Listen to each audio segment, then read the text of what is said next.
Jorge Baradit, constituyente.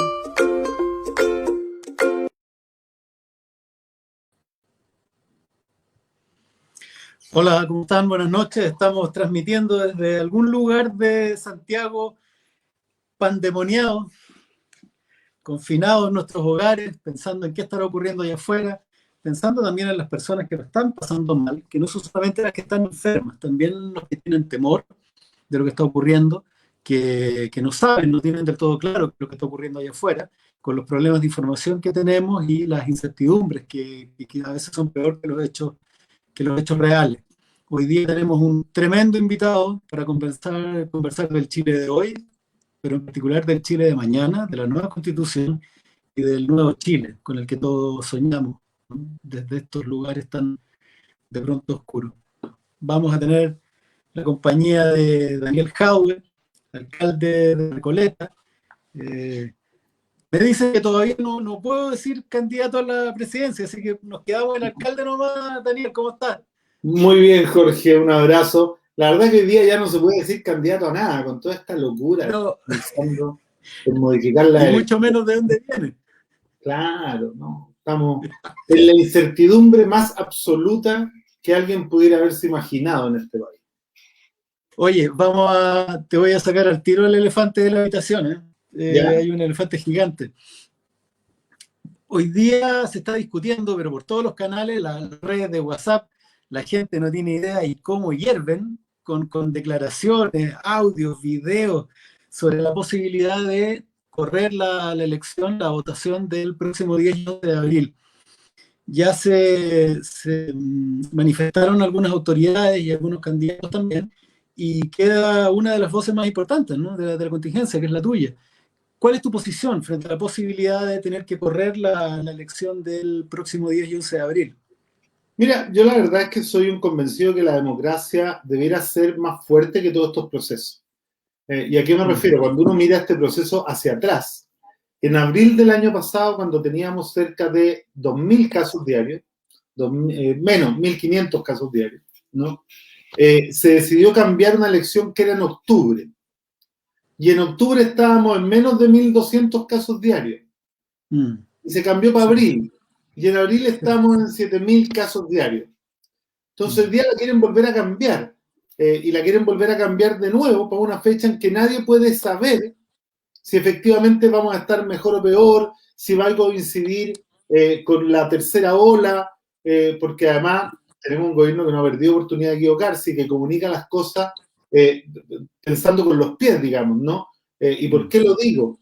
Hizo sentir a la gente que la circulación del virus disminuía con la llegada de las vacunas, y eso no es así, ¿no? O sea, en enero estaba dando permiso de vacaciones, en marzo estaba reabriendo los colegios, en abril estaba reabriendo los centros comerciales y los casinos. O sea, esto es una verdadera brutalidad. Entonces, ¿qué me pasa a mí? Es que hay que hacerse todas las preguntas, y yo aquí te voy a pedir unos minutos para hacernos todas las preguntas. Dale. ¿Vamos a reabrir de nuevo las inscripciones para los candidatos que quedaron abajo por errores de la plataforma? ¿Vamos a partir el proceso de nuevo? Porque si la vamos a correr, correrla un mes sería absurdo. Si la vamos a correr más de un mes, ¿vamos a correr la presidencial también? ¿O esto va a ser con nombre y apellido? Porque las primarias presidenciales se inscriben el 4 de mayo. Entonces, ¿cómo? ¿La vamos a hacer después la de alcalde de la inscripción de primaria? ¿Será con alguna intención? Yo creo que efectivamente las elecciones debieran mantenerse como están. Ya estamos a menos de 20 días, estamos a 2 semanas exactas. Y yo creo que hoy día todas las cartas están echadas. La pregunta del millón: a los candidatos pobres e independientes, ¿les vamos a pasar más plata? Porque los candidatos ricos y los que tienen esa relación con el mundo privado les van a seguir donando plata y van a poder inundar las radios, todo, para que sigan en campaña. Los que ya se gastaron la plata de la campaña, ¿cómo lo van a hacer? ¿Vamos a partir todo de cero? Los alcaldes que salimos para el mes de la campaña, ¿vamos a volver a ser alcaldes en título para después volver a salir? O sea, la verdad es que el nivel de imprecisiones y el nivel además de espontaneidad, de esto de estar siempre tratando de salir con alguna declaración que le caiga bien a la gente. Mira, aquí la solución es una. Hagámosla el día 11, alarguémosla hasta el 12, hasta el lunes, un día más. Pongamos más colegios, tomemos todas las medidas para proteger a la gente, porque además, yo quiero preguntar, ¿van a tomar medidas más radicales? ¿Van a apoyar a la gente con 500 lucas por 6 meses, todos los meses, para que efectivamente nos cuidemos? ¿O solo vamos a postergar las elecciones y nadie va a salir a hablar de que los aviones están volando con capacidad completa, que el metro va con capacidad completa, que las micros van con capacidad completa? O sea, ¿de verdad creen ustedes que las elecciones, ¿no?, que se pueden hacer por día, son más peligrosas desde el punto de vista de la circulación viral que todo lo que como sociedad estamos haciendo? Entonces a mí me parece de una responsabilidad soberana. Yo espero que el gobierno se mantenga en la posición que ha tenido. Sé que el gobierno no las quiere aplazar porque es una complicación brutal. O sea, hay que imprimir de nuevo los votos, hay que efectivamente convocar de nuevo a los vocales, ¿no? Está todo en marcha, estamos a 15 días. Yo creo que estarlo discutiendo hoy día es de una responsabilidad enorme. Me alegro que hayan salido ya dirigentes políticos a decir que esto es una locura. Y yo creo que los mismos que venían avalando la estrategia del gobierno, que hoy día quieran desmarcarse y decir que todos los que estamos porque se hagan las elecciones están en contra de la ciudadanía y de la salud, ¿no? Porque somos insensibles, la verdad que me parece brutal. Aquí debieron haberse tomado acciones hace un mes y debiéramos haber tenido cuarentena total hace un mes, ¿no? Pero estarlo discutiendo hoy día, mira, me parece no entender nada. Y me encantaría que los mismos científicos que estuvieron avalando la estrategia del gobierno durante los últimos 6 meses, los que no gritaron cuando el permiso de vacaciones salió, los que no gritaron y dijeron, yo me acuerdo que el colegio médico salió a avalar el retorno a clases hace un mes y medio. Entonces, ¿por qué el mismo colegio que salió a avalar el retorno a clases hoy día sale poco menos a decir que se cae el mundo si hacemos las elecciones? Yo la verdad es que estimo que honestamente la democracia tiene que ser un poco más fuerte. Tomemos todas las medidas, pero dejemos que este proceso termine y démosle continuidad, porque además, mira, otro antecedente. El periodo que viene de los alcaldes va a ser de 3 años. Un alcalde en 3 años no alcanza a instalarse y ya tiene que empezar la campaña. Los ciclos de vida de los proyectos van a terminar o los vamos a cambiar todos. ¿La elección presidencial la vamos a mantener o vamos a también extender, ¿no?, el periodo de Piñera?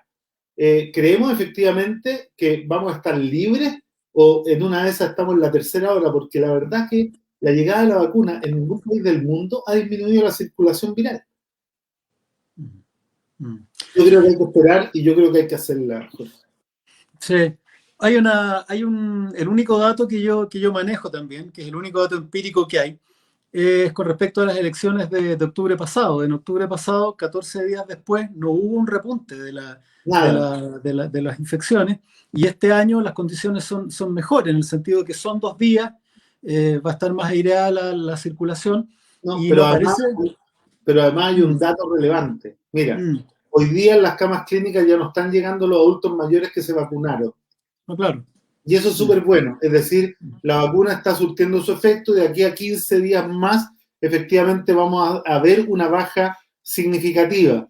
Pero además, ¿sabéis lo que más me preocupa? Que estas decisiones se discuten en Santiago. ¿Tú sabéis lo que significa en el sur aplazar 1 mes, 2 meses las vacaciones? En las elecciones, en 2 meses más van a estar con 1 metro de nieve en algunas comunas. Sí, claro. Sí, eso escuchaba hoy día también. La verdad que este centralismo a mí me parece brutal. Y efectivamente siento que no hay ninguna condición para aplazar la elección. O sea, y de hecho, vuelvo a insistirlo, habría que reabrir el proceso, abrir las elecciones a nuevas candidaturas, a que haya nuevas inscripciones, porque efectivamente no podemos estar todo el día improvisando. No, y además que hay otra realidad que es la política, ¿no? O sea, es la electoral. Muchos de los candidatos que hoy día ya se agotaron sus lucas, sus billetes, no van a tener más plata para seguir haciendo campaña. Y por otro lado, esto va a haber un factor de desigualdad tremendo. Hay otras candidaturas que cuentan con cientos de millones de pesos que van a poder sostenerse durante meses en las radios, en los medios, en medios de comunicación afines. Entonces, se suma otro factor que para mí, por lo menos personalmente, atenta contra un sentido que se olvida, que es la magnitud del momento que estamos viviendo. La magnitud del momento que estamos viviendo es quizá darle la vuelta de tuerca a una forma de hacer sociedad en Chile que tiene más que el país mismo, ¿no? Que es este dominio de una gran élite sobre un gran pueblo postergado. Esta constitución ofrece ciertas posibilidades, ¿no? De cambiar algo que es tan histórico como tremendo. Entonces, de pronto también tomarle el peso a ese momento que estamos viviendo para tomar la decisión. Pero en fin, Bueno, eso es lo que quería. los que están en contra del cambio del modelo deben estar felices que esto se postergue. Me imagino. Ojalá que cada vez más.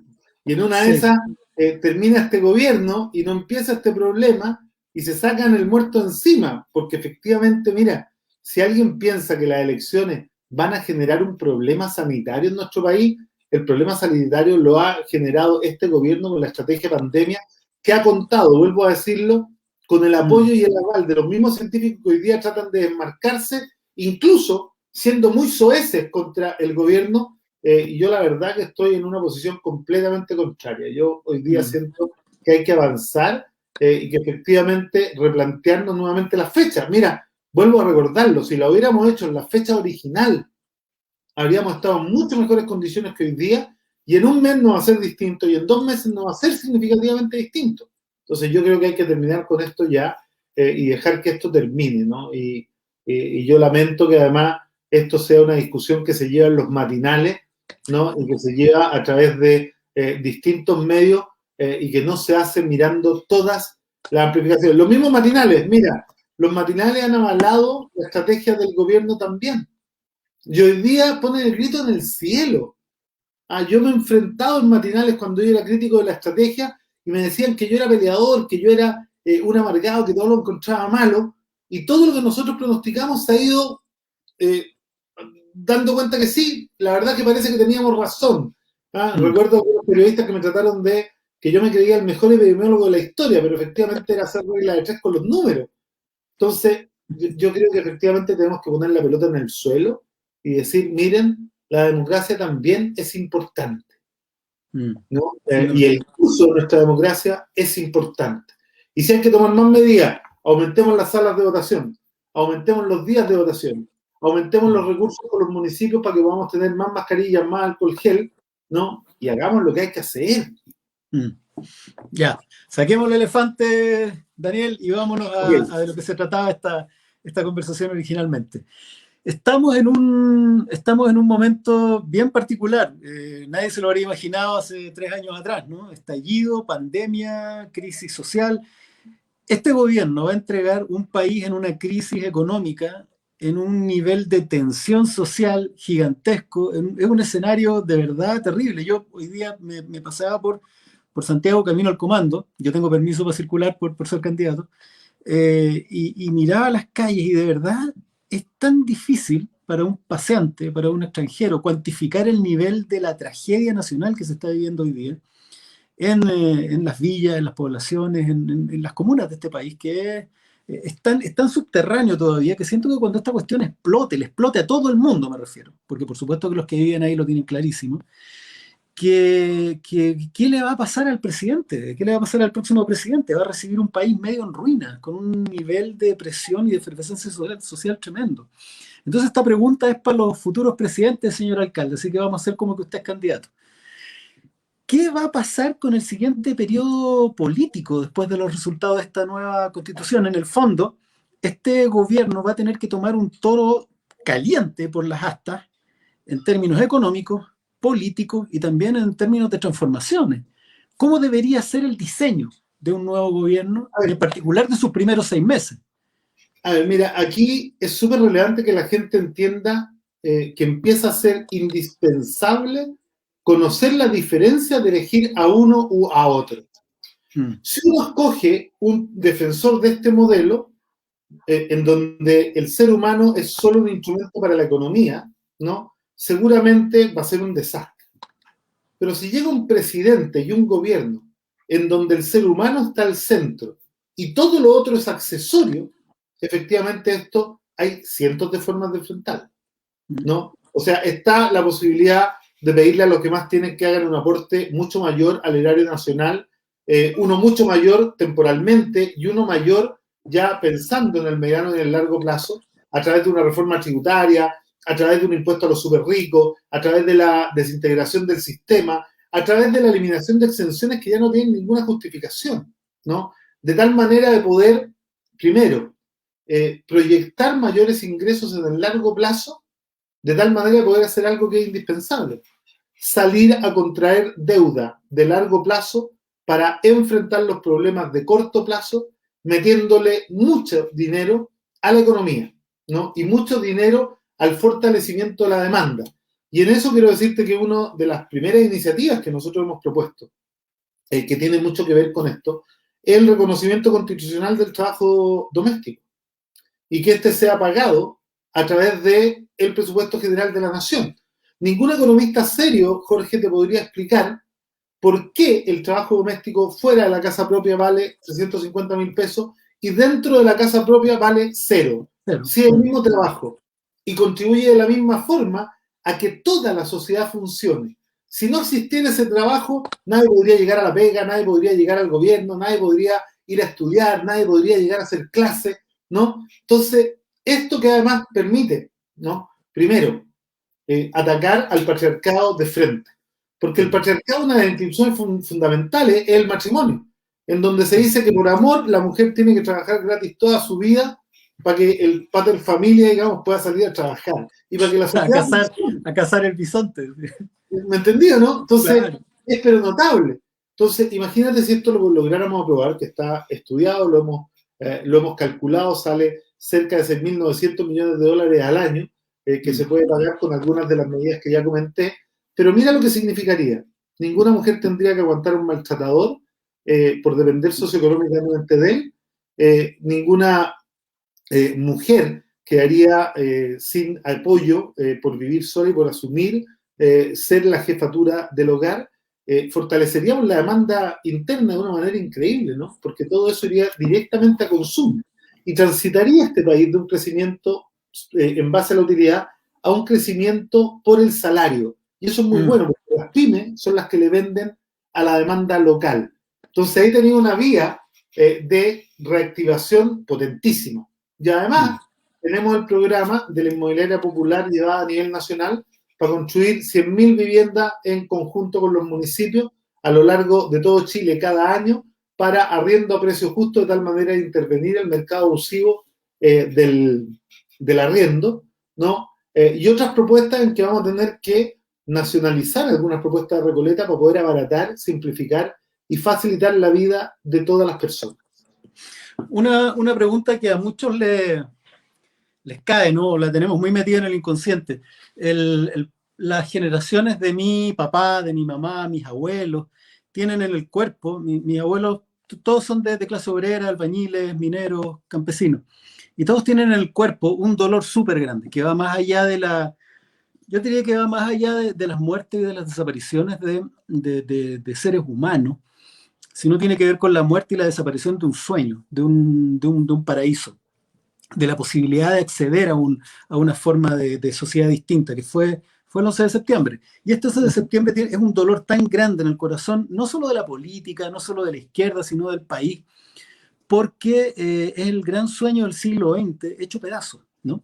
La acumulación de fuerzas que se produce desde los primeros soñadores a principios del siglo XX, desde las mancomunales de Iquique, desde Luis Emilio Recabarren, recorriendo a mula en los desiertos para tratar de juntar a los trabajadores, todo ese proceso heroico, épico, tremendo, termina simplemente por la voluntad de los más poderosos. No hubo cómo oponerse, al parecer. O sea, el gran mito trágico de este país es que podemos unirnos, podemos tener sueños, podemos tener maravillosas utopías, pero que finalmente esto depende de un botón que tienen otros.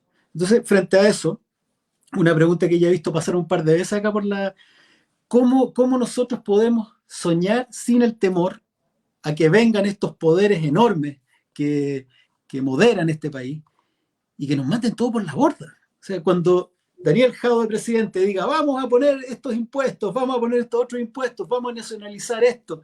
El otro día hablaba con un amigo de los viejos tercios de la UP y me decía que muchos habían conversado que cuando Allende dijo no van a haber devoluciones ni ni vamos a pagarle a las mineras norteamericanas por la nacionalización del cobre, muchos de ellos dijeron, esto nos va a costar el poder, ¿no? Entonces, frente a eso, dos preguntas. Una, ¿cómo podemos plantearnos frente a estos poderes que son enormes, son gigantescos, son cuestiones que la gente común ni siquiera imagina, ¿no? Este país tiene millonarios en el índice Forbes, siendo 17 millones, ¿no? de pelagatos. Hay gente de un poder que uno no se puede imaginar. ¿Cómo enfrenta un presidente con estos sueños, con estas utopías y con estas mecánicas para llegar a eso, en un país donde el poder está tan increíblemente concentrado? ¿Qué haría distinto ahora, por ejemplo, frente a lo que ocurrió en el 73? Lo primero, plantearnos en el imaginario colectivo, hacer un recordatorio, entre la Constitución de 1925 y el triunfo de la Unidad Popular hay 45 años, y entre el 73 y hoy día hay 46. Pareciera ser, y si uno mira para atrás, ¿no? También se encuentra con periodos cercanos a los 50 años, que son procesos de acumulación de fuerza que marcan la incorporación, el ascenso de las capas populares y la participación en la discusión política y el desarrollo de la vocación de poder. ¿Cuáles son los elementos? Y con esto digo que estamos llegando al minuto en donde efectivamente tenemos que optar entre la resignación por el temor como poder detrás del poder, o efectivamente jugarnos todas las cartas que tenemos para que esto sea distinto. Yo estoy en la segunda tesis sin duda, ¿no? Porque claro, la resignación por lo menos no está dentro de mi lenguaje hace mucho tiempo. Lo segundo es que en el contexto internacional, el año 73 nos pilla en un proceso incipiente de globalización. Y por lo tanto, estas propuestas de reforma, como la de Allende, eran núcleos apartados en el mundo en donde era fácil ir, intervenir y destruirlo, ¿no? Pero hoy día la globalización ya está consolidada a nivel planetario. Y la crisis del modelo es a nivel planetario. Por lo mismo, hoy día, la posibilidad de intervenir en todas partes es bastante menor, porque además está el desprestigio del modelo, que no era lo mismo que en el 73. Imagínate además que el desprestigio de las instituciones. O sea, hoy día nadie podría decirle a las Fuerzas Armadas de orden y seguridad en nuestro país que son la reserva moral de la patria, que pueden venir a salvar Chile. ¿No? Entonces, no, claro que no. Considero que claramente hay variables que son distintas, porque también yo leo una proporción importante de empresarios que entendieron. Y que son empresarios, porque hay dos tipos de empresarios: los que aman a Chile y los que están pensando en llevarse la plata para afuera. Bueno, la verdad empezaron es que, claro, nosotros no necesitamos a nadie que quiera más a su plata que a este país. Pero a los empresarios que quieran más a este país que a toda la plata que tienen, que además pedirle un aporte suplementario, digamos, de lo que ellos han hecho, no les va a significar menos compra de auto, o menos viajes, o menos comida, o menos propiedades. Porque ninguno de los impuestos ni de los cambios tributarios que se están planteando terminan siendo expropiatorios, porque el capital crece por sí mismo mucho más rápido que lo que se le espera cobrar, ¿no? Entonces, es cobrarle una parte de esa renta que se reproduce por sí sola, es de la renta económica lo que tenemos que salir a cobrar para aumentar el erario nacional. Entonces, yo siento que además hay una diferencia fundamental en términos de la preparación del pueblo. En el 73, tú cachai que el conglomerado popular, ¿no?, era mucho más incipiente en términos de vocación de poder que hoy día. Yo creo que hoy día la gente está mucho más cansada. Para esto han hecho aportes súper importantes muchos actores, incluido usted, maestro, a través de sus libros, que yo creo que ha logrado masificar la posibilidad de leer la historia desde la clase dominante, y no, o sea, desde la clase dominada, y no desde la clase dominante, que es la historia oficial. Y eso ha sido formidable. Hoy día la historia oficial ya no es hegemónica, y la cultura oficial dejó de ser hegemónica. Es más, yo creo que desde Recoleta, con esto de la farmacia, la óptica, la librería, la inmobiliaria, empezamos a demostrar que era posible cambiarlo todo. Y que solo había que poner la voluntad por delante. Sí. ¿No? Y yo creo que ese ha sido un impacto grande, y por lo tanto creo que lo que nos queda es jugárnosla el todo por el todo. Y una vez más, y yo espero que tengamos la fuerza esta vez, y que nuestro pueblo también sepa jugar el rol que tiene que jugar. Oye, una pregunta que, ya que estamos hablando de historia, cuando tú quise publicar la historia de Luis Emilio Recabarren en uno de mis libros, de inmediato me dijeron, oye, pero ese es comunista. Y la, la respuesta, fueron dos las respuestas. Primero, ¿y qué? ¿No? Y segundo, no sabía que habían personajes históricos chilenos y personajes históricos comunistas, ¿no? Luis Emilio Recabarren le pertenece a la historia del pueblo de Chile y es súper importante que empecemos a verlo así. Pero eso remite a una pregunta que es súper importante que encuentro yo, que respondas o que le hagas una aproximación a la audiencia. ¿Por qué? Dos preguntas. ¿Por qué hay gente que le tiene miedo al Partido Comunista? ¿Por qué hay tanta gente que dice, hay algunas personas que dicen, si Jadwe no fuera comunista, yo voto por él? Ustedes lo asumieron diciendo, vota sin miedo. Así es. ¿Y por qué crees que el PC se configuró históricamente como el enemigo por antonomasia de las Fuerzas Armadas chilenas? ¿Qué hay? ¿Qué tan enemigo poderoso, tremendo ha sido este Partido Comunista a lo largo de la historia, ¿no? Vamos a las dos. Primero, Ya. ¿no? Yo creo que la gente le tiene temor, desconfianza, primero por simple ignorancia. Yo a mucha gente que me dice, no, pero el otro día con un amigo cercano, que por supuesto es bien conservador, ¿no? De la comunidad palestina, me decía, ustedes son muy dogmáticos. Entonces yo le pregunté, a ver, ¿cuántos libros de marxismo te has leído como para saber si somos dogmáticos o no? No, ninguno. ¿Conocí algún texto, algún título de marxismo que me podáis poner sobre la mesa? No, ninguno. Bueno, te cuento que los dogmas son todo lo contrario que el materialismo, porque el materialismo plantea que lo único permanente es el cambio y los dogmas son inmutables. Entonces, si hay alguien que no sea dogmático, es el marxismo en su fase de materialismo histórico, materialismo dialéctico, y por lo tanto ahí hay un tema de ignorancia, pero también sumado a un tema de una campaña, que yo la sé explicar bien fácil. El Partido Comunista es el único que ha aspirado siempre a subvertir el orden social y terminar con los privilegios.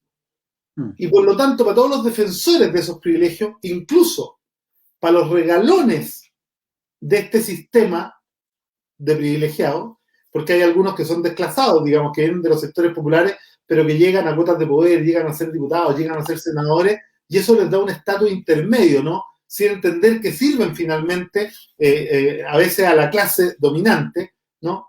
Se les permite pelear y poner este manto sobre los comunistas como que fueran la amenaza real. Pero yo siempre le respondo con buenas y malas noticias. Las buenas. En 8 años de gobierno comunal comunista no nos hemos comido ninguna guagua en Recoleta. Eso es una muy buena noticia. La segunda noticia, ¿no? Mira, todos dicen que los culpables de los dolores de Chile somos los comunistas, la clase dominante.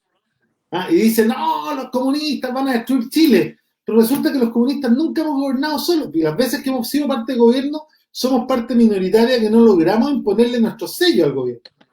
Entonces, cuando uno mira la historia, uno ve que el Partido Comunista nunca ha participado en una masacre de trabajadores y trabajadoras en Chile. Nunca ha participado en una dictadura. Nunca ha dado un golpe de Estado. Nunca se ha puesto a disposición de un país extranjero para derrocar a su propio gobierno. Nunca, ni siquiera en la UP, ha recibido plata del exterior porque ni los soviéticos ni los cubanos estaban con la tesis, ¿no? De la revolución con el pané de Vinetinto, por lo tanto nadie apoyó al proceso europeo, que era un proceso profundamente democrático. Entonces, si nunca hemos hecho nada, parece ser que para ponernos transparentes y honestos entre nosotros, no hay nada de los dolores de Chile que se pueda culpar al PC. Siempre ha estado como en la antípoda de los que toman las decisiones. Y yo creo que ahí está el centro. Somos los únicos que de verdad damos garantía de querer subvertir el orden social y terminar con los privilegios de unos pocos para poner en su lugar al pueblo de Chile como protagonista principal, ¿no? Y eso le duele a los que ostentan el poder. Y respecto a las Fuerzas Armadas, bueno, es que en el Estado como instrumento de dominación de clase, las Fuerzas Armadas no son defensoras del país, son defensoras de un orden, igual que las policías. ¿Qué puede explicar, por ejemplo, que en Las Condes haya más carabineros y más recursos policiales que en Cerro Navia? Cuando en Cerro Navia evidentemente hay mucha más gente vulnerable que en Las Condes.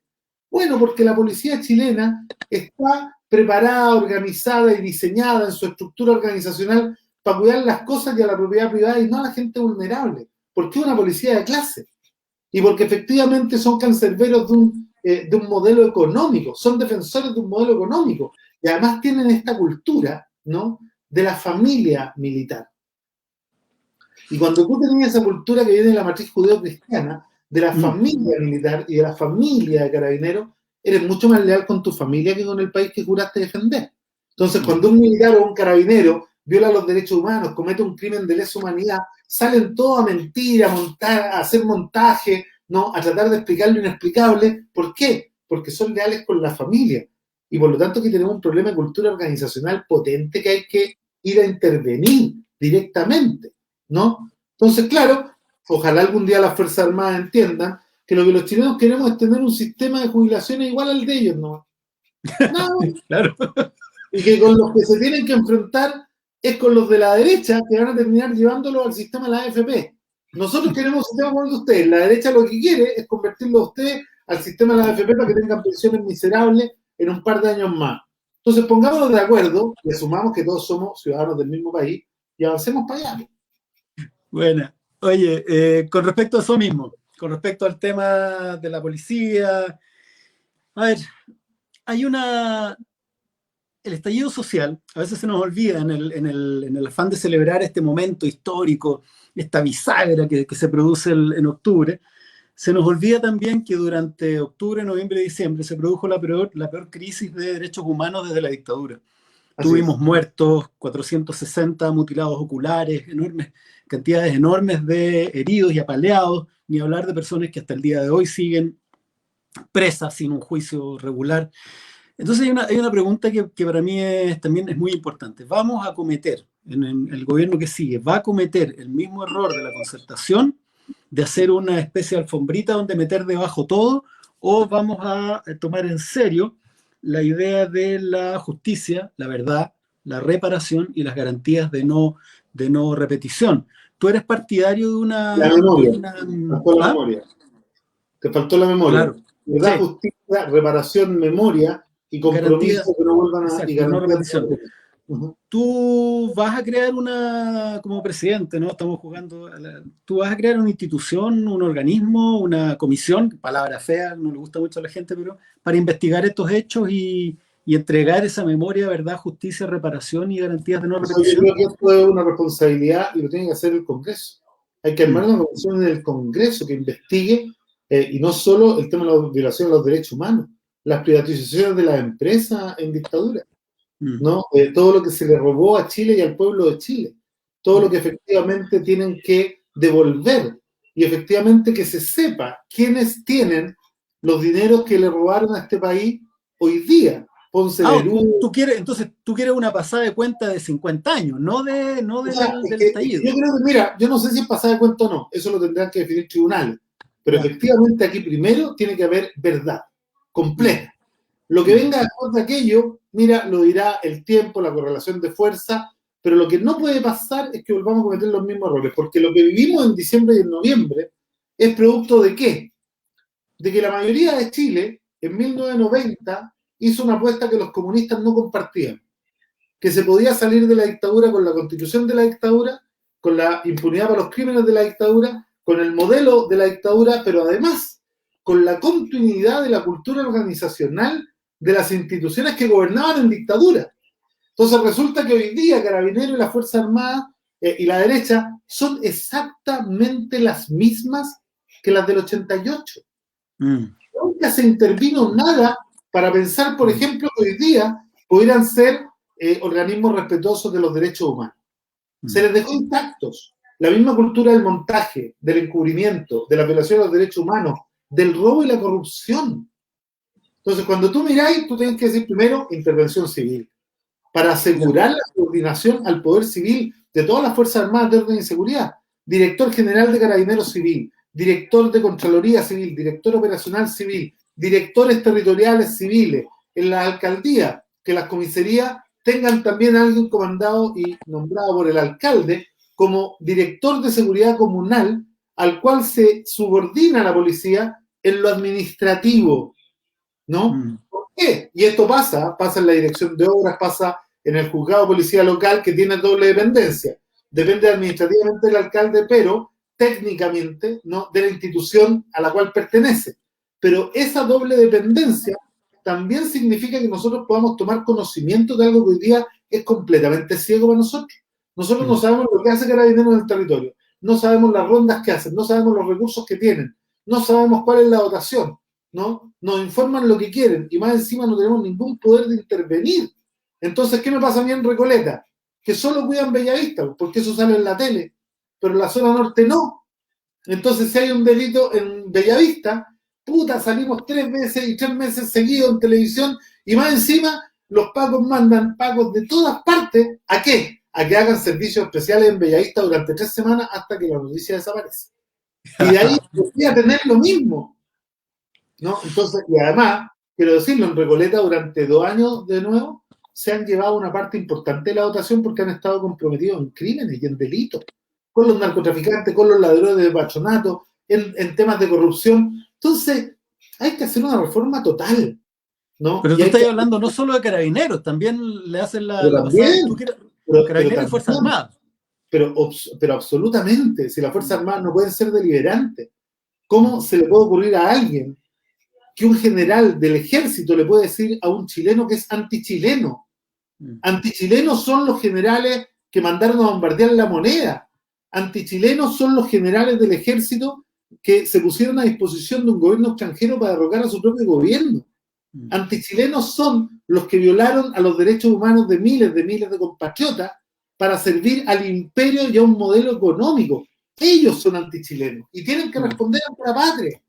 Entonces aquí cualquiera que se aparte 1 milímetro, claramente, yo voy a hacer uso, si es que llegase a estar en el puesto del presidente, de todas las garantías que me dé la Constitución futura para reformular, refundar, pero además hacer una transformación cultural. Se nos cayó el compañero. No. ¿Me escucha? No, estoy aquí. Ya. Pensé que te... Oye, no. Ya, oye, es súper... Pensé que te habían agarrado. Oye, justo en el minuto. Claro. Cuando tú, para todos estos cambios, a ver, de nuevo vayamos a ese hito que nos toca tanto, ¿no? Que es la Unidad Popular.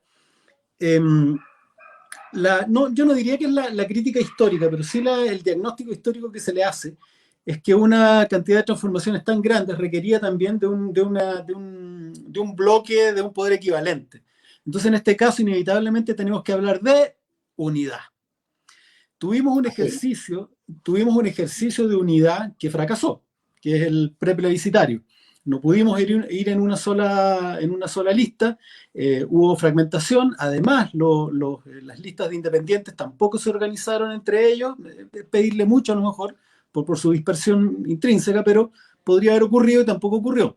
La izquierda parece estar fragmentada, parece estar dividida y en algunos momentos parece ser absolutamente una división absolutamente insoslayable. ¿Sabéis qué? Quiero evitarme pasar por qué no pudo haber lista única. Yo tengo mi idea, en esa idea, son todos responsables, de lado a lado, pero a mí me interesa lo que viene.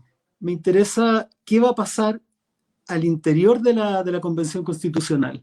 No vamos a ser ya mayoría, porque no vamos a tener los 2/3. Yo creo que la vamos a tener. Fantástico. Bueno, digamos que puede que no. 2/3 para la oposición, lo que no significa 2/3 para el cambio. No, claro, por eso, es que ahí voy. Entonces la pregunta es... Hay algunos, mira, yo quiero recordar que la democracia cristiana hasta el 18 de octubre más parecía partido de gobierno que partido de oposición. Sí, estoy de acuerdo. O sea, pero antes de que agarremos a la democracia cristiana por el moño. No sé, oye, a los socialistas también los podemos agarrar por el moño. No, sí, yo los agarro a todos, Yo los agarro a todos, ¿no? A todos, a ustedes también. Así que con todo el cariño, con el cariño gigantesco que le tengo al Partido Comunista, también se lleva su parte. Pero en este sentido, en el fondo, esta unidad que va a ser imprescindible, porque la verdad es que ningún grupo de izquierda por sí solo es mayoría, y ningún grupo de izquierda por sí solo puede forzar un cambio, una transformación tan grande como la que el pueblo de Chile espera, ¿no? Entonces, Cuando hablamos de unidad, que esta es una pregunta que te han hecho hasta el cansancio, ¿hasta dónde vamos a hablar de unidad? ¿Va a ser unidad? Jorge, es que esa no es una respuesta que esté en nosotros. Porque Ya, la pero unidad no me tirís la pelota, pues dime tú. Si yo después te juro que le pregunto a los otros también. Es que yo te vuelvo a decir, mira, yo voté por Frey, voté por él, voté por Lago en segunda. Entonces a mí nadie me va a decir, ni me va a sacar al pizarrón para decir hasta dónde estoy dispuesto a llegar para construir la unidad. La pregunta del millón es si al revés, los otros por los cuales nosotros hemos votado, a los cuales le hemos respetado hasta el fondo su programa, con los cuales hemos sido leales hasta el último minuto, ¿no? Están dispuestos a hacer lo mismo. Cuando yo te digo no es respuesta nuestra, es porque nosotros damos nuestra respuesta con los hechos. Fuimos los más leales a Bachelet, fuimos los más leales a Allende, fuimos leales a todos aquellos, y cuando nosotros decimos los comunistas vamos a hacer esto, es como si se moviera una falange que hace lo que tomamos la decisión, pero resulta que el resto no funciona así. Entonces, ¿cuál es el tema? Para mí la unidad fundamental hoy día, Jorge, es con el pueblo de Chile. Sí. El pueblo de Chile quiere no más AFP, yo estoy dispuesto a juntarme con todos los que estén disponibles para no más AFP.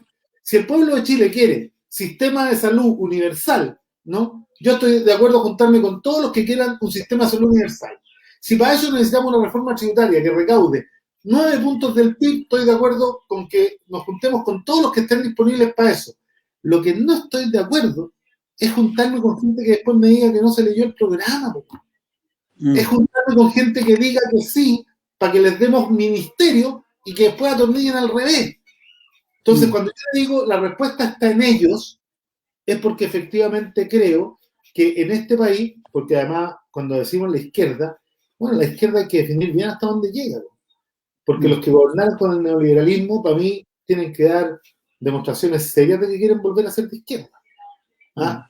Hay un partido en particular que cada vez que pierde las elecciones se transforma en un partido de izquierda y cada vez que las gana se convierte en un partido conservador. ¿Para qué vamos a decir quiénes son si todos sabemos? ¿No? Pero el PS, cada vez que pierde las elecciones vuelve a ser de izquierda y las bases son de izquierda siempre. Pero cuando llegan al gobierno a veces se ponen tan conservadores que efectivamente uno no logra reconocerlo.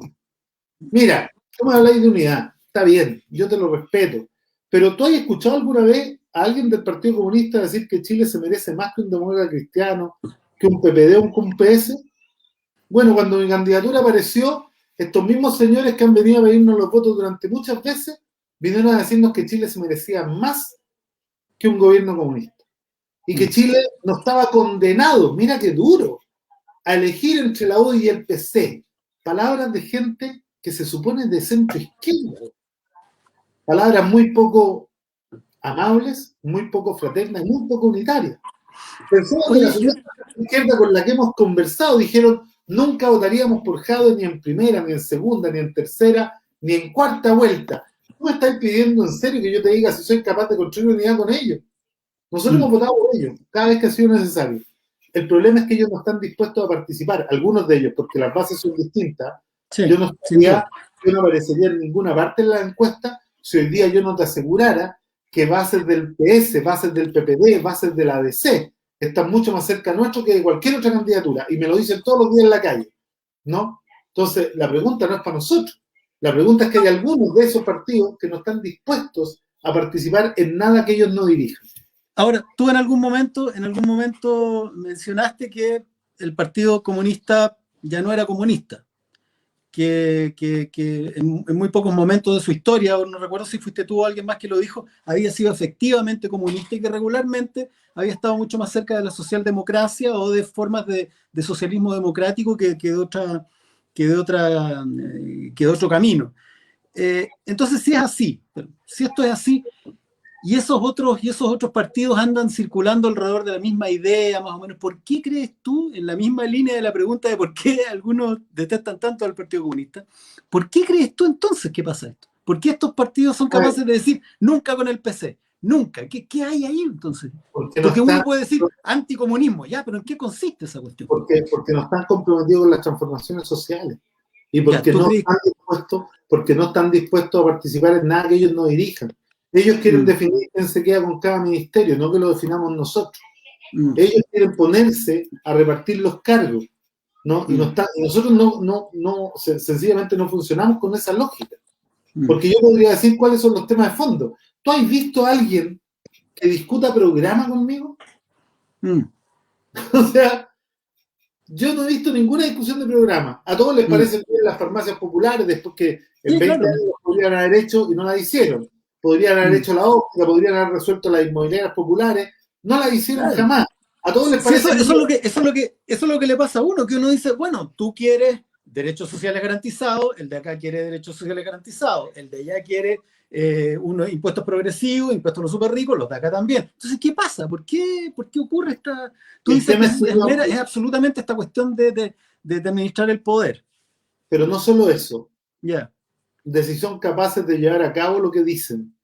Porque yo te recuerdo que el gobierno de la Concertación prometió, ¿no?, revisar todas las privatizaciones hechas entre gallo y medianoche en dictadura.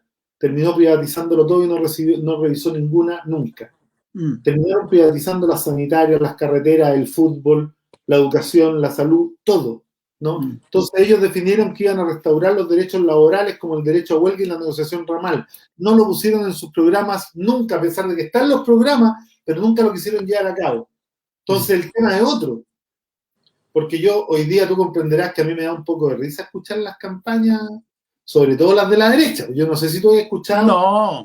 Discúlpenme que pele así de claro. ¿Has escuchado la campaña de la Cata Parot en radio? O sea, todos la han escuchado. Porque todos tiene 500.000 frases al día. Entonces yo el otro día le propuse a Piñera que llevara a la Cata Parot de ministra del Interior, pues, bueno, si cuando están en campaña tienen solución para todo y saben perfectamente cómo se resuelve todo y tienen para todo un plan. Bueno, ¿y por qué crees que entonces cuando están en el gobierno no saben hacer nada?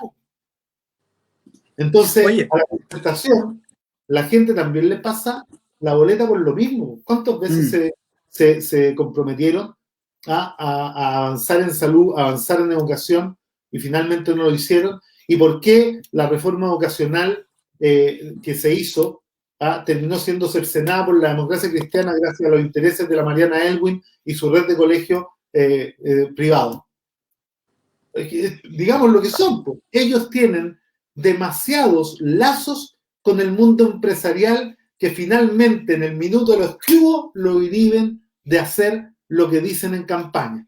Afortunadamente el PC no tiene ningún lazo con ningún empresario. Y por lo tanto, cuando decimos que queremos hacer cambios, alguien puede pensar que los podemos hacer y por eso toda la campaña es contra el PC. Hay una tesis que dice que el poder en Chile tiene un domicilio político, ideológico, religioso, todos sabemos, ¿no? Hay una élite, la Vita Condechea, que tiene todo el poder. Y hay una tesis que dice que la diferencia entre la centroizquierda y la izquierda es que la centroizquierda es capaz de conciliar con este poder que es inamovible los avances posibles, ¿no? Y que la izquierda, que representaría el sector más cerca del PC, son partidarios de transformaciones que serían imposibles de conciliar con este poder que finalmente tiene el mando. Entonces, la diferencia entre las dos izquierdas estaría entre quienes hacen lo posible frente a este poder que tiene hasta los tanques y las Fuerzas Armadas, y que esta otra izquierda sería dueña de la utopía. Entonces, de lo que se puede, la diferencia estaría entre lo que se puede hacer y lo que nos encantaría que se hiciera. ¿Qué pensáis tú de eso? Bueno, hay algunos candidatos de la socialdemocracia neoliberal de este país que ya dijeron que había que pasar al tiempo en donde no nos limitáramos a la política de lo posible. Porque aquí lo que fracasa es la política de lo posible. Porque en la política de lo posible, lo que tú acabas de decir es equivalente a decir, entonces le damos derecho en la democracia a veto a la minoría y no hacemos lo que quiere la mayoría. Ese es el sistema fracasado. Eso es lo que llevó al fracaso a la Concertación. Y por eso que este no quiere un segundo gobierno de derecha, pero tampoco quiere volver al tiempo de la Concertación, menos cuando los liderazgos son los mismos hace 30 años.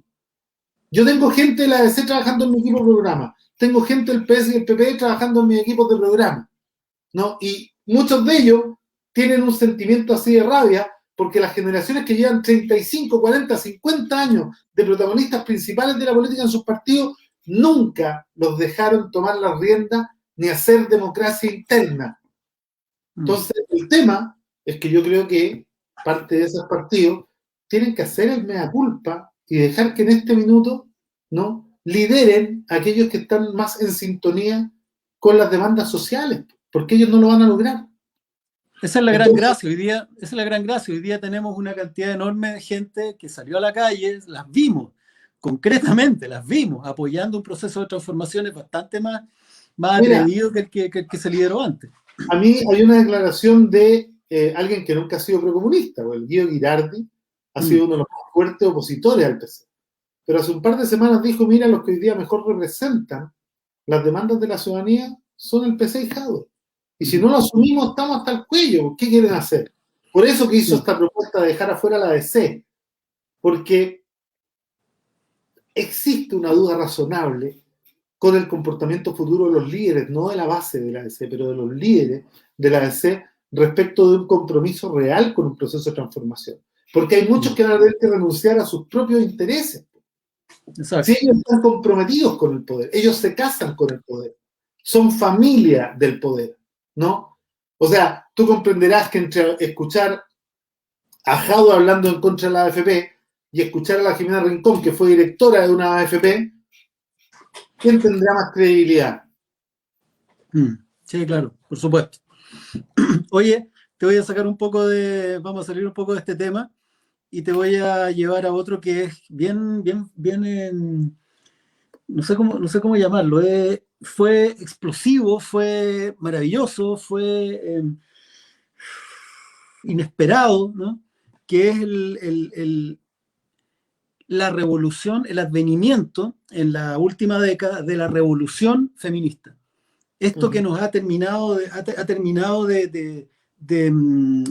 empujar las transformaciones, de empujar la revuelta, este fenómeno mundial, pero en particular en Chile, que ha desdibujado todos los liderazgos y que le ha pegado patadas y ha reordenado a todo el mundo, ¿no? Y que nos ha dicho un poco, para nosotros, cuando digo nosotros me refiero a los hombres, nos han reorientado y nos ha mostrado lo equivocábamos que estábamos en muchos aspectos, y también nos ha ayudado a salir de una ignorancia enorme, ¿no? De una tremenda, de una incapacidad de reflexionar sobre nuestra propia situación dentro de la sociedad. El otro día le preguntaba yo, hace un mes atrás, a la Fanny Poyarolo, que el nivel de reflexión de la intelectualidad masculina no había estado, pero no le había alcanzado ni a los talones al nivel de reflexión e intelectualidad que están desarrollando las mujeres con respecto a este cambio en particular, ¿no? Nosotros parecemos pasmados frente a esto que está ocurriendo. Y mientras yo le preguntaba a la Fanny Poyarolo qué podemos hacer los hombres para empujar este proceso, las tesis sacan un libro donde me responden y me dicen, ¿qué me estáis preguntando si no soy tu mamá, weón? ¿Cachai? O sea, ¿por qué me vienen a preguntar a mí? Entonces yo igual pregunto y trato de abrir un poco la discusión, porque de verdad que parecemos pasmados. ¿Qué te pasa a ti con este proceso? Primero, ¿qué te pasa a ti con esta irrupción luminosa y tremenda que tuvo el feminismo en la última... Esto viene hace rato, pero hablemos de este fenómeno masivo popular, ¿no? A mí me pone tremendamente feliz, a mí no me pasma. A mí me ha sorprendido cuando algunas candidatas me han tirado unos palos desde el absoluto prejuicio del desconocimiento. De hecho, me ha llamado la atención, ponte tú, la candidata Paula Narváez me mandó a leer libros de nueva masculinidad. ¿Ah? Y lo que me llama la atención, por la tele, ni siquiera me lo dijo a mí, digamos, nunca hemos conversado, nunca nos hemos tomado un café. No me conoce cómo me conduzco en mi vida privada, ni tampoco conoce mi historia. Pero se da el lujo, junto con otra candidata, de ponerme el mote que se le pone a todo, sin conocer mi historia. Yo la verdad que soy feminista hace mucho tiempo. Porque yo soy hijo de padres separados, con una madre absolutamente maltratada por el patriarcado además de origen árabe, ¿no? Y yo tuve una resistencia y una reacción muy temprana a este patriarcado. De hecho, yo decidí muy temprano nunca casarme cuando creo en la institución del matrimonio. ¿Por qué una institución patriarcal? De hecho, tengo una relación con mi hija en donde toda la vida le he respetado sus decisiones y nunca ni siquiera he tratado de hacer una opinión respecto de cómo ella maneja su propia vida, ¿no? Pero además, yo te podría decir que quien me conoce, cualquiera sabe que yo me empecé a construir hace muchos años y que me he leído no uno, que te aseguro que me puedo haber leído hartos más libros de los que muchos piensan, no solo de nuevas masculinidades. De hecho, cuando yo propongo el trabajo doméstico asalariado, ¿no? Con reconocimiento constitucional del Estado, es porque yo, Alexandra Kollontai, la conocí hace más de 3 décadas. Yo no la empecé a descubrir ahora. Pero además, es porque yo valoré la discusión y la lucha feminista cuando luchaban por entrar a la universidad, cuando lucharon por el derecho a voto universal, cuando lucharon por el reconocimiento de los hijos fuera del matrimonio, cuando lucharon por el derecho al divorcio, cuando lucharon por la administración de los bienes dentro del matrimonio. Entonces, yo me siento feliz porque además, desde la perspectiva marxista, desde el concepto de unidad material del mundo, desde el concepto de la naturaleza como cuerpo inorgánico del ser humano, los comunistas podemos abrazar luchas que otros abrazan en forma de tercera persona, de manera de solidaridad. Nosotros las abrazamos en primera persona. Los derechos de las mujeres, los derechos de los animales, los derechos de la naturaleza. De ahí viene el internacionalismo propietario, ¿no? De entender que esta pelota que se llama mundo es una y la misma cosa, y que aquí está tu cuerpo orgánico y que todo lo que te rodea es tu cuerpo inorgánico. Entonces, quienes nos hemos metido en lo profundo en esa discusión, no nos da problema. Sí nos da problema la discusión de élite del feminismo. El otro día yo escuchaba un discurso para el 8 de marzo de Angela Davis y decía, cuidado a las líderes feministas del mundo. Porque cuando hayan conseguido paridad en el Congreso, paridad en la Corte Suprema, paridad en los directorios de las empresas, paridad en los consejos regionales, paridad en todas partes, la mujer del mundo popular va a seguir bajo la bota del patriarcado. Y por lo tanto hay que pensar en las medidas que cambien y que eliminen al patriarcado desde la base. Y eso pasa por eliminar la contradicción capital-trabajo. Y que nunca más haya ningún tipo de trabajo, ¿no?, que no sea remunerado. Y en eso el principal es el trabajo doméstico. Porque eso, mira, generaría impactos tremendos, ¿no?, en la redistribución del ingreso, en el fortalecimiento, en que ninguna mujer tuviera que aguantar a un maltratador por depender socioeconómicamente de él, que ninguna mujer jefa de hogar tuviera que ir a la cárcel por meterse al microtráfico para llevar comida a su hijo. Entonces, aquí tenemos que efectivamente mirar las políticas que conviertan a Chile en un país de verdad feminista, paritario, pero antipatriarcal, desde la base del mundo popular, ¿no?, y no discutiendo cuánto avanzamos hombres y mujeres con las cuotas de poder en las estructuras de poder. Y lo que hay que tener claro es que cuando las mujeres avanzan, los hombres no retroceden ni un paso.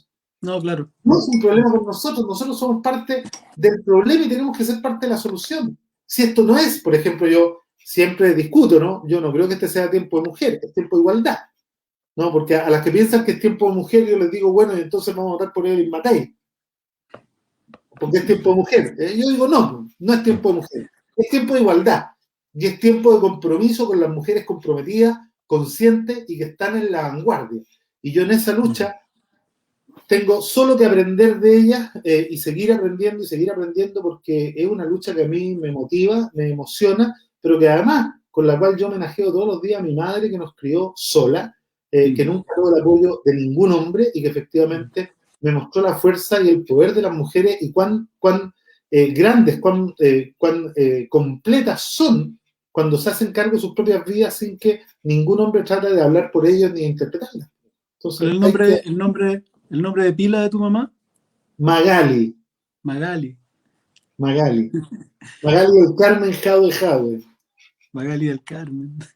Oye, Daniel, te quiero hacer otra pregunta para empezar a cerrar esto, que ha tenido una cantidad récord de espectadores, así que Rockstar. Pero es por conmigo. No, ¿qué libro estáis leyendo? ¿Qué libro has leído? ¿Cuál de los últimos que has leído te ha pegado? ¿Le estáis dando vuelta? ¿Has podido leer? ¿Cachai? Porque a mí me ha costado. A ver, yo en el último tiempo me he leído harto. O sea, es que yo leo mucho, la verdad. Leo mucho. Me he leído todos los de Hariri que me parecen que dan una visión bien necesaria que tener en los desafíos que vienen para adelante respecto a los cambios tecnológicos, del cambio del sujeto histórico, ¿no? De cómo nos vemos para adelante esta anticipación de lo que va a tener que empezar a ser una apropiación social de los beneficios del modo de producción futuro, porque si no nos vamos todos a la punta del cerro. O sea, que o nos salvamos todos o no se va a salvar nadie, ¿no? Exacto. Todo lo que tiene que ver con la teoría del decrecimiento, del crecimiento cero, de la limitación de la riqueza, pero también en particular algunos que tienen que ver con lo filosófico. Amin Maalouf es un libro que me ha sorprendido mucho. Amin Maalouf es un filósofo libanés que escribe Identidades asesinas. Y es un libro que yo recomiendo, ¿no? Él plantea que las identidades asesinas son aquellas que afirman su existencia negando la de los demás. Y pone dos ejemplos esenciales, la religión y los estados nacionales. Y yo esto lo he aplicado a toda mi elaboración respecto, por ejemplo, de la necesidad de construir un estado plurinacional e intercultural. Yo creo que todos los territorios en el mundo hoy día son plurinacionales e interculturales. No creo que ningún territorio, en ninguna parte del mundo, que ningún estado hoy día sea verdaderamente un estado nacional, y eso nos pone un desafío tremendo para adelante. O sea, y te voy a ir a lo más pedestre. Si queremos construir un estado plurinacional, vamos a tener que arrancar de las calles cualquier homenaje, cualquier nombre a un genocida que sea homenajeado por la historia oficial. No solo va a quedarnos, sino que en todas partes, ¿no? Pero también, mira a lo que esto nos invita. Tenemos que suprimir las juntas de vecinos en los lugares donde hay comunidades de pueblos originarios. Porque las comunidades de los pueblos originarios, la autoridad de la comunidad es el lonco. Entonces, si tú le tenés al lado, le ponías un presidente de junta de vecinos, es que no estás entendiendo nada. Y generar una contienda de competencia. Entonces, la constitución de un Estado plurinacional nos invita a incorporar su cosmovisión en la Constitución, pero también a revisar completamente la estructura de la nación de tal manera de incorporar su cultura, su forma en la toma de decisiones, con escaños protegidos en la Corte Suprema, con escaños protegidos en el Consejo de Defensa del Estado, con escaños protegidos en los consejos regionales, en los consejos comunales, ¿no? Con la lengua de los pueblos originarios como idioma obligatorio. Entonces, hay que hacer ahí un cambio, y el libro que más me marcó en el último tiempo fue ese, que lo recomiendo pero a todas luces, Identidades asesinas, de Amin Maalouf. Y también Los desorientados, de Amin Maalouf, que es verdaderamente notable. Oye, yo te quería preguntar otra cosa. Son dos preguntas. ¿Cómo sueña? ¿Cuál es tu visión de sociedad? ¿Cómo soñáis a Chile? Imagínate a Chile el 2031, 10 años más, pero en la buena, no distópica. El sueño ese que tenías en el corazón, el que querías. Plurinacional. ¿Cómo ves? Plurinacional, intercultural, feminista, paritario, y con enfoque de derechos sociales. Me imagino un país donde, por ejemplo, todos los municipios tengan la misma cantidad de recursos, donde el Estado central deje de gastar el 80% del presupuesto anual y baje la mayor cantidad de potestad de atribución de recursos a los gobiernos locales. Me encantaría, ¿no?, un resurgir de los territorios con gobiernos locales empoderados, potentes, autónomos, con financiamiento estable. O sea, tenemos que terminar con esto que es verdaderamente vergonzoso. O sea, esto es, mira, llega a ser impresentable que Las Condes tenga 1.200.000 pesos por habitante al año, que Providencia tenga 900.000 pesos por habitante al año y que Cerro Navia tenga 145 lucas por habitante al año. Nadie nos puede decir en ese contexto que todos somos iguales ante la ley, ¿no? Entonces yo me imagino un país que convierte en verdaderos sujetos de protección a los niños, niñas y adolescentes y a sus adultos mayores, ¿no? Y que es un país solidario, y que es un país fraterno, pero además que es capaz de avanzar, y con esto termino, de la teoría de la tolerancia propia del siglo XVIII, ¿no?, de la época de la Ilustración, a la teoría del respeto que nos impone la búsqueda del reconocimiento del otro, de la otredad, ¿no? A lo que hoy día es vanguardia en el siglo XXI, que tiene que ver más con la figura del alquimista, ¿no? En el mundo neófito, el alquimista es este gallo que anda siempre tratando de convertir las cosas en oro. Claro. Pero cuando uno va a ese conocimiento un poco más profundo, se da cuenta que el verdadero alquimista en la sociedad es aquel que es capaz de reconocer en la diferencia una fuente de riqueza permanente, y que es capaz de convertir en oro todo lo que encuentra de bueno en todas partes del mundo, en todas las culturas, en todas las lenguas, en todas las razas, no existe la raza, en todas las familias étnicas, ¿no? En todas las historias, y que por lo tanto es capaz de descentrarse, de salirse del centro, ¿no? Y mirar la naturaleza y entender algo que es súper relevante, que ningún río se toma su agua, que ningún árbol se come su fruto, que el sol no brilla para sí, que el olor de la flor no la olorosa la flor, y que efectivamente el trabajar para otros es parte fundamental de la esencia de la naturaleza de la cual somos parte. Bueno, oye, ya nos pasamos. Nada, viejo, una de las cosas que yo quería lograr con estos espacios, Daniel, y a todas las personas con las que conversamos lo hacemos, es que podamos conversar de verdad, porque un poco los programas de televisión, los programas de entrevistas se han transformado en un circo romano, donde están buscando por dónde meterte la espada, ¿no? ¿Dónde está el espacio y la armadura para ponerte una estocada? Creo que lo entiendo.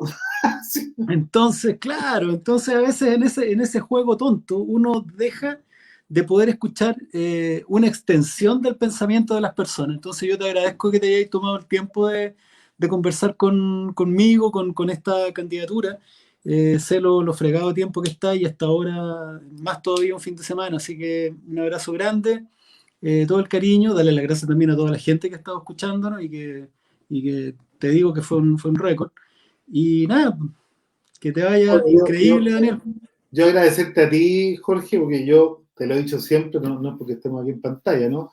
Tengo una admiración profunda por ti, por la reinterpretación de la historia que has dicho tú, que además has logrado ponerla al alcance del pueblo. Y para mí eso es una cuestión fundamental. Creo que en algún minuto la historia de Chile lo va a reconocer, más allá de esta discusión antojadiza desde la pose académica. Yo siempre hago la diferencia entre la pose académica y la prosa académica. La pose académica es esa que hablan difícil para que nadie entienda y sepan que él es el que sabe. Pero la prosa académica, que es la que yo he logrado percibir en tus libros, es la que es capaz de hablar en el lenguaje del que escucha y por lo tanto es capaz de transmitir el mensaje. Entonces, para mí ha sido verdaderamente un orgullo y un honor compartir esta hora y fracción contigo. Darle las gracias a todos y a todas quienes nos han mirado y quienes han hecho saludos y preguntas. Yo no los tuve a la vista, habitualmente los saludo, pero les mando un abrazo fraterno y más seguro que nunca de que nos vamos a volver a encontrar y nos vamos a estar encontrando permanentemente durante mucho tiempo. Así que un abrazo gigante, ¿no? Daniel, un abrazo, suerte, que estés muy bien. A descansar hoy día. Gracias. Que estés bien. Chao, chao. Chao, chao.